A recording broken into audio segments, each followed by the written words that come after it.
प्यारे बच्चों, good evening. 11th class, कैसे हैं आप?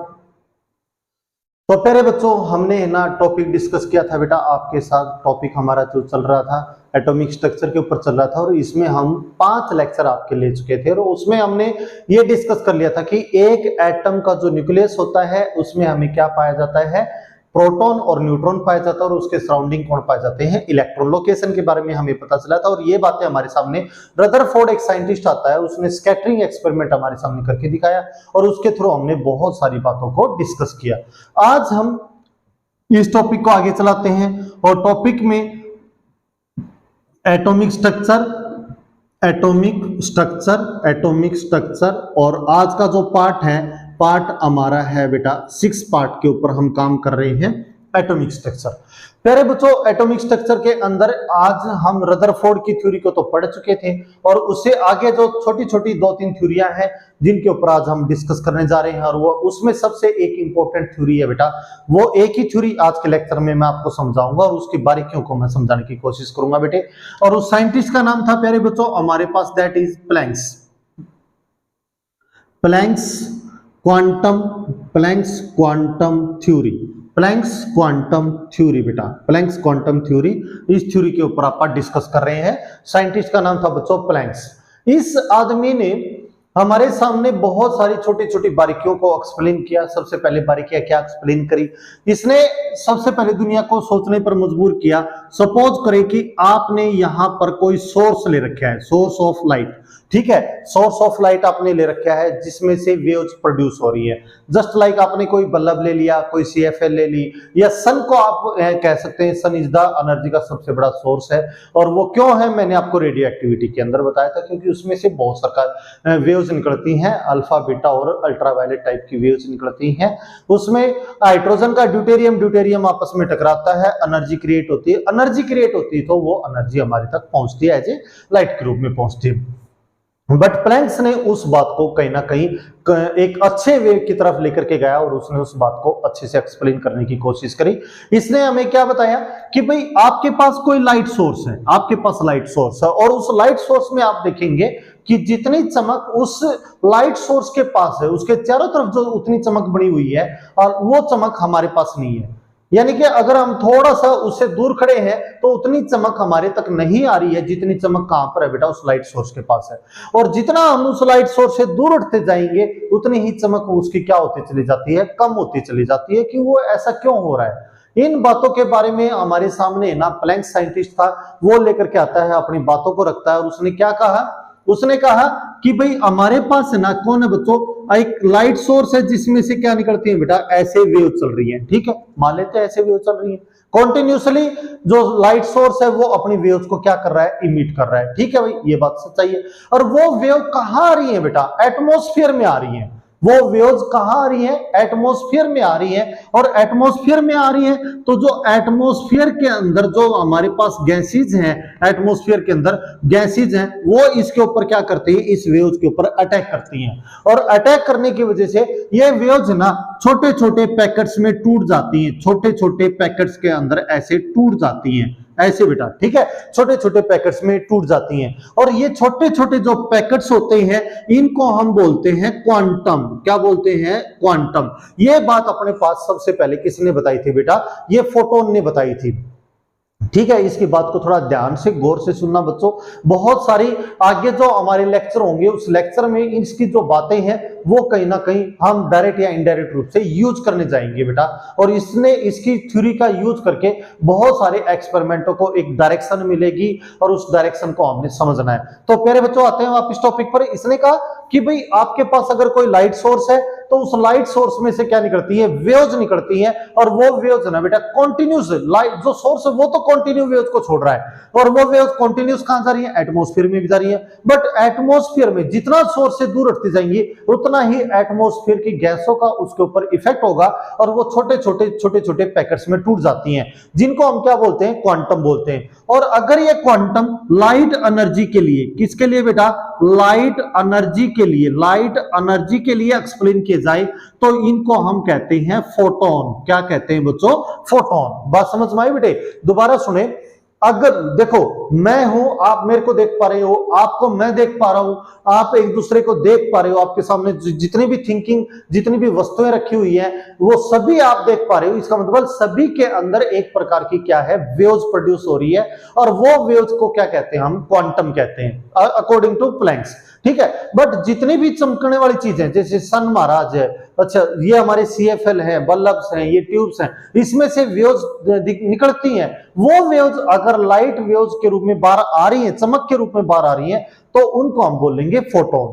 अब एक बात बताओ बेटा, फोटोन क्या है? फोटोन लाइट वेव्स का एक क्वांटम का छोटा सा पार्टिकल है जिसको हम फोटोन कहते हैं। यही तो वो रीजन है बच्चों, जब सुबह सुबह सूर्य महाराज दर्शन देते हैं, उदय होते हैं, तो जब सन राइज हो रहा होता है तो चारों तरफ का अंधेरा दूर क्यों भाग जाता है? हालांकि कमरे में तो ना सन की वेव्स नहीं जा रही, फिर भी धीरे धीरे कमरे का जो अंधेरा होता है, जो डार्कनेस होती है, वो बिल्कुल खत्म हो जाती है। तो वो क्यों होती है कि सन से जो वेव्स आ रही है ना, उसके ऊपर एटमॉस्फेयर की गैसों का अटैक हो रहा है और वो छोटे छोटे पैकेट्स में टूट रही हैं, फोटॉन्स के रूप में टूट रही हैं, और वो हवा के थ्रू वो फोटॉन्स कहां जा रहे हैं? जहां जहां हवा क्रॉस होगी वो फोटॉन्स को भी अपने साथ लेके जाती है, और वहां का जो अंधेरा था, जो ब्लैकनेस थी, वो समय के साथ धीरे धीरे वो फोटोन अपने अंदर एब्जॉर्ब कर लेते हैं, और वो ब्लैकनेस वहां से क्या हो जाती है, खत्म हो जाती है।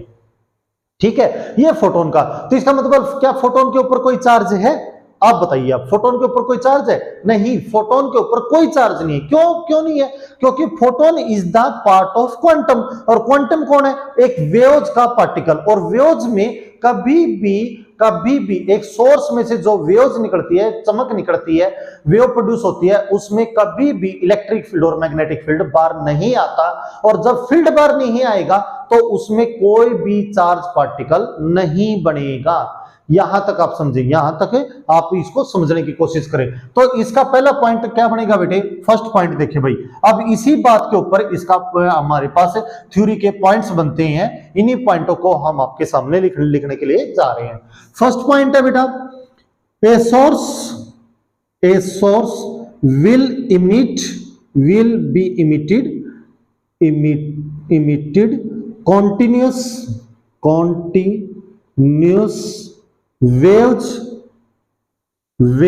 or radiations। एक सोर्स लगातार वेव्स और रेडिएशन को छोड़ रहा है, ठीक है, यहां तक बात ठीक है। But due to the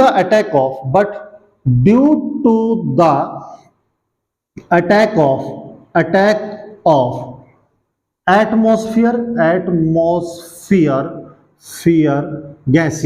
atmosphere gases, they dissociates into small packets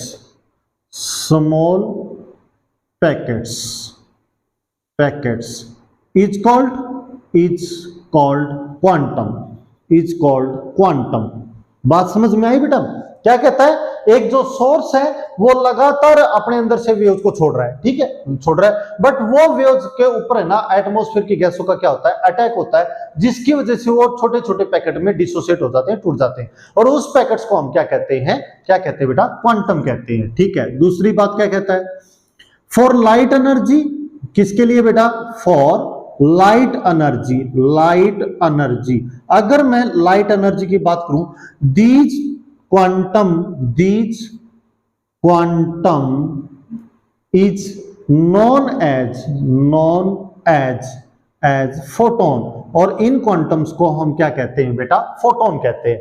in quantums को हम क्या कहते हैं? फोटोन। अगर लाइट एनर्जी की बात करूं ना, तो ये क्वांटम हमारे पास क्या कहलाते हैं? फोटोन कहलाते हैं। ठीक है भाई। अच्छा, थर्ड बात बेटा, थर्ड बात कहता है एनर्जी ऑफ द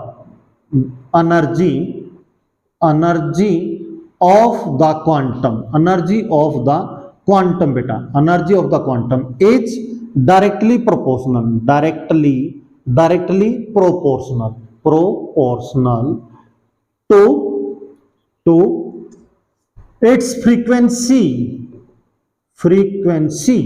यानी कि एक सोर्स की जितनी ताकत होगी, एक सोर्स की जितनी उसकी कैपेसिटी है, वो उतनी ही ज्यादा एनर्जी से अपने अंदर से क्या उत्पन्न करता है बेटा? फ्रीक्वेंसी, यानी कि चमक को करता है। इसका मतलब एनर्जी जो है एनर्जी जो है वो डायरेक्टली प्रोपोर्शनल टू किसके होगी बेटा, फ्रीक्वेंसी के।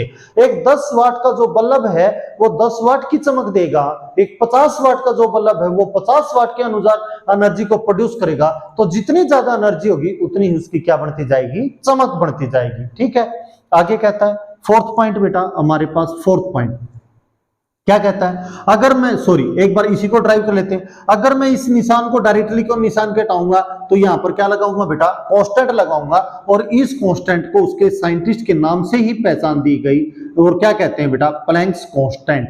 क्या होता है, प्लैंक्स कांस्टेंट। और प्लैंक्स कांस्टेंट की वैल्यू क्या होती है बेटा, 6.6 इंटू 10 की पावर -34 जूल सेकेंड। क्या होती है बच्चों, 6.6 इंटू 10 की पावर क्या होती है, -34 जूल सेकेंड। ये प्लैंक्स कांस्टेंट की वैल्यू होती है।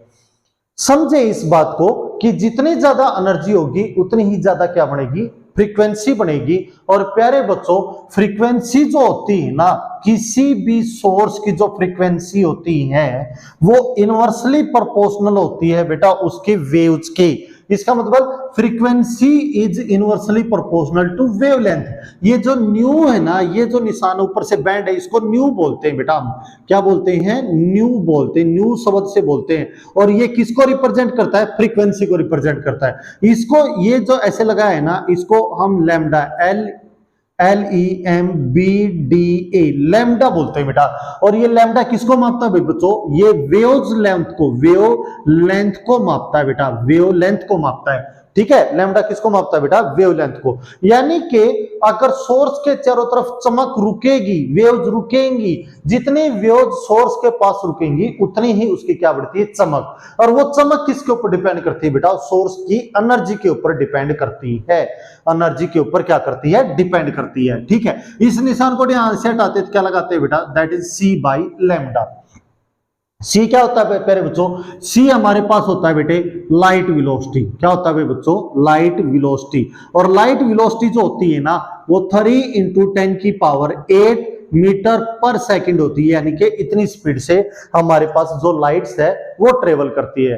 तो ये हमारे पास जो थर्ड पॉइंट है ना, ये सबसे इंपॉर्टेंट पॉइंट है कि जो एनर्जी होती है ना क्वांटम की, वो डिपेंड करता है सोर्स की एनर्जी की, उसकी सोर्स की फ्रीक्वेंसी पर। जितनी ज्यादा एनर्जी होगी उतनी ही चमक ज्यादा बनेगी और उतनी ही उसकी वेवलेंथ क्या हो जाएंगी, कम हो जाती है। ठीक है भाई, अब एक बात बताइए आप मेरे को, अगर हमें यहां तक समझ में आता है, यहां तक हमें क्लियर होता है, तो आप एक बात को मेरे को बताएं, फाइनली बताएं बेटा एक बात को, कि क्या एक सोर्स में से एक ही वेव्स बनेगी क्या? इसमें से तो जितना इसका सरफेस एरिया होगा उतनी चमक बनेगी बेटा, ठीक बात है। तो क्या इसमें से एक ही फोटोन बनेगा क्या? इसमें से जितनी ज्यादा नंबर ऑफ वेव्स प्रोड्यूस होंगी उतने ही ज्यादा फोटोन्स होंगे। तो जो फोर्थ पॉइंट है इसका क्या कहता है, energy of source will be produced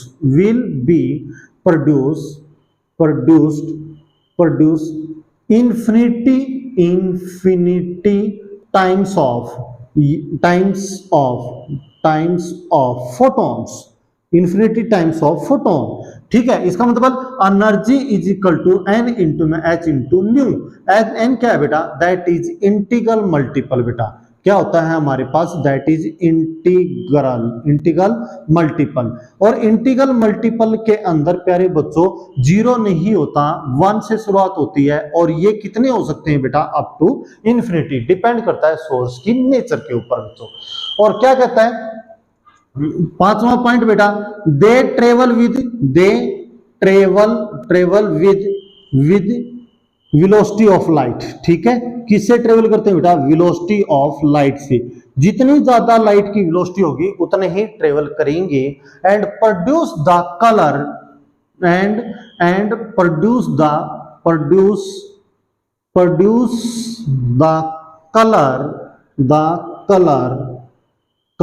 to depend nature of source. अब सोर्स की जैसी नेचर होगी बेटा उसी प्रकार के उसमें से क्या उत्पन्न होने लग जाते हैं, कलर्स उत्पन्न होने लग जाते हैं, और वो लाइट वेलोसिटी की स्पीड से ट्रेवल करते हैं। प्यारे बच्चों, बहुत इंपॉर्टेंट टॉपिक था। इसने कहा एक सोर्स के पास जितनी चमक है उतनी हमारे पास क्यों नहीं है। सोर्स तो लगातार वेव छोड़ रहा है, बट एटमॉस्फेयर का अटैक उसके ऊपर होता है, जिसकी वजह से वो छोटे छोटे पैकेट्स में टूटना स्टार्ट हो जाता है और उन स्मॉल पैकेट्स को हम क्वांटम कहते हैं। लाइट एनर्जी के लिए बने हुए जो क्वांटम्स होते हैं उनको हम फोटोन के नाम से जानते हैं। फोटोन के ऊपर कोई चार्ज नहीं होता क्योंकि वो एक वेव्स का पार्टिकल है और वेव्स का पार्टिकल होने की वजह से उसके ऊपर कोई भी चार्ज नहीं होता। और वो किसके डायरेक्टली प्रोपोर्शनल है बेटा, एनर्जी जो है उसकी फ्रीक्वेंसी के डायरेक्टली प्रोपोर्शनल है। और कितने उसमें पार्टिकल बनेंगे, इंफिनिटी एन टाइम उसके अंदर क्वांटम बनने की वो रहती है बेटा। और ये किससे चलते हैं, लाइट वेलोसिटी से चलते हैं। कैसा कलर बनाएंगे वो डिपेंड करते हैं सोर्स की एनर्जी के ऊपर। तो प्यारे बच्चों ये प्लैंक्स क्वांटम थ्योरी थी और बहुत इंपॉर्टेंट टॉपिक था बेटा। और इसके बाद एटॉमिक स्ट्रक्चर के अंदर लगने वाली जितनी भी क्लासें हैं हमारी सबसे बड़ी इंपॉर्टेंट यूनिट है बेटा ये +1 क्लास की। और प्यारे बच्चों ये याद रखना, और एटॉमिक स्ट्रक्चर जिस बच्चे को और केमिकल बॉन्डिंग 2 यूनिट है, जिस बच्चे को ये 2 यूनिट आती है ना वो केमिस्ट्री में कभी मार नहीं खा सकता। इसलिए मैं इसको काफी स्लो करके आपको समझाने की कोशिश कर रहा हूं ताकि इसकी बारीकियों को आप समझ सके। आज आपसे मिलकर के बड़ा अच्छा लग गया। आप खुश रहें, घर पर रहें। आज के बाद आपको डेली क्लास देखने को मिलेगी। ओके बेटा।